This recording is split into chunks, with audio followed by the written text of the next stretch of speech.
This is Danny Flexen here for Seconds Out. Delighted to be joined by Bektemir Melikuziev, aka Bek The Bully, and I'll say that in the most respectful way possible. And thank you to Jahomir for interpreting this interview also. Much appreciated. I'd Thank just you. like to start by asking Beck how he first got into boxing as a kid. Yeah, our family, I would say the first reason would be like in our family, everybody has some relation with some kind of sports, so athletes, especially my father as well. When I was 10, he took me to the boxing academy. The reason was probably I grew up in a family where we didn't have any bros, so I had two older brothers, but he saw me, I guess, some potentials because I used to back, face to face. I can go against my older brothers without any kind of uh, uh, hesitation. So probably that was a trigger for my father to. He believes I have something with like in the boxing or any other kind of one v one kind of sport type of sports. So yeah, he took me in the boxing academy when I was 10. So yeah, I would say that was the reason how I came into the boxing. Excellent. And just tell me the highlights of your amateur career and particularly the rivalry with the Cuban number one that seemed to go on at the Olympics and the World Championships.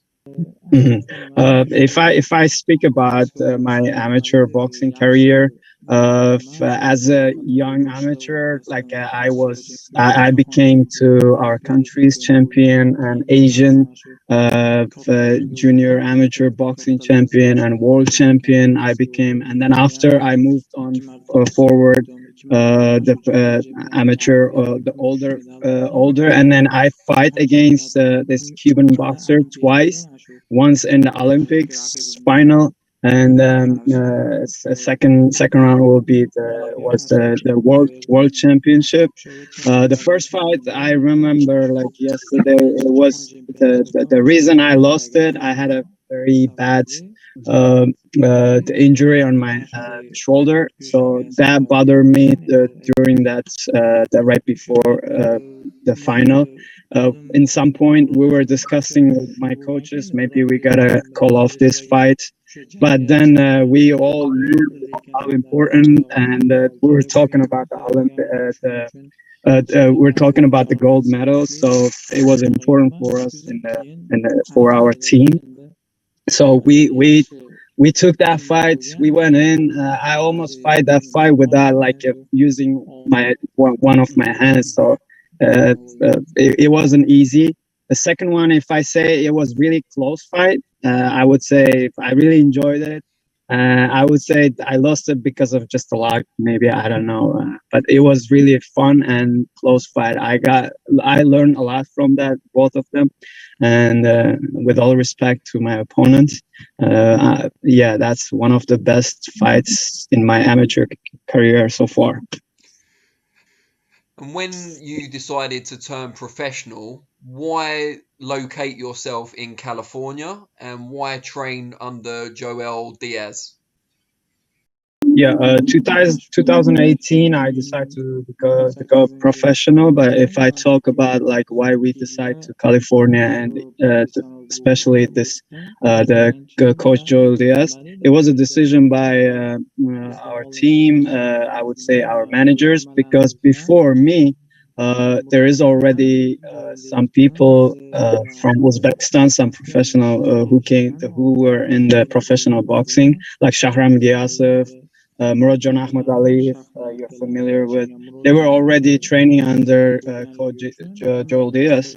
So that was obvious, so we knew about like they're good coaches. So I would say that was the reason why I came to California and training under coach Joel Diaz. Thank you. And you recently had a fight scheduled with Sergey Kovalev that was later postponed or cancelled. Just tell us why you were so confident going into a fight with someone so much more experienced than you, and also up at light heavyweight, because so far you have been fighting at 168 pounds, the division below. Yeah, I would say we came up with decision, not just uh, uh, it was an easy one, but I would say we came up because our coaches, our managers saw already some potentials in me. So the way the way I went through my previous fights. Yes, Kovalev is I would say he's a serious the fighter. He's a serious opponent, but I was ready for this type of fights in the future as well. If there will be any opportunity like this, for me, it doesn't matter what the category will be. I'm ready. I will take any challenge and I will go for it. And we're ready as a team. And do you feel your best weight is 168 or 175 pounds right now? Mhm. I feel very comfortable on 168, I would say. Okay. And the Kovalev fight was cancelled because Kovalev tested positive for synthetic testosterone.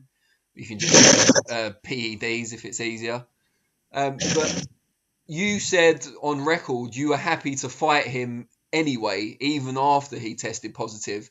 You must have been very confident. Yeah, I was feeling very good. I was training hard, and I have very much confidence for myself. So this was like you say, it's a big chance, and then I couldn't let it go. So I was ready in the future as well. If there will be any chance like that, no reason. There wasn't any reason to let it go, and then I will not let it go in the future as well. And just before we move on from this subject, how do you feel about Kovalev testing positive? Because it was a big disappointment that the fight's not happening. Yeah, I would say it was a disappointment for me, but overall, I don't care who's my opponents. If that happened with Kovalev, that's not kind of my team or my kind of issue. It happened and it happened, but in the future, I'm open and I'm ready for any challenges.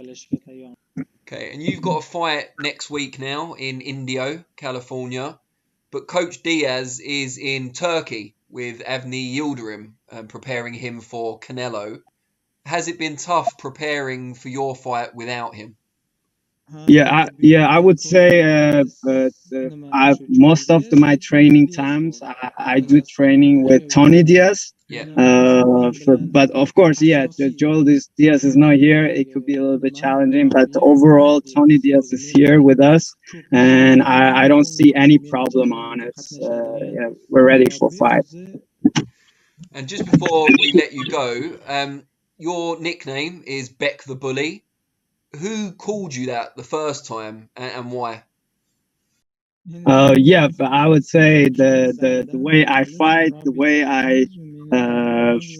way I do boxing in the ring, my aggressiveness and my attitude on the ring and my physicality. So that's the reason I would say my coaches start calling me the back the bully. Kind of, I got this nick from them. From my friends, they start calling me the back the bully. So yeah, we kind of stick at this nickname now. And just yeah, final question. What's your big ambitions in boxing? What do you want to achieve? Yeah, I would say if this my dream would be become the world champion in the two divisions, which is 168 and 175. I want to become absolute the champions, and no less than that. I'm looking forward to do so. That's my biggest dream, I would say, in the boxing. Brilliant. Well, I really appreciate your time. Very best of luck for next week and for your future. And hopefully we can do this again sometime. Thank you so much for your time as well. In the future, I'm hoping and I'm willing to do another interview with you when I become a title holder and I become a champion. I'm looking forward to speak to you again. Thank you for your time. Thank you. Thank you, Bek. Thank Thank you, you. Jahan.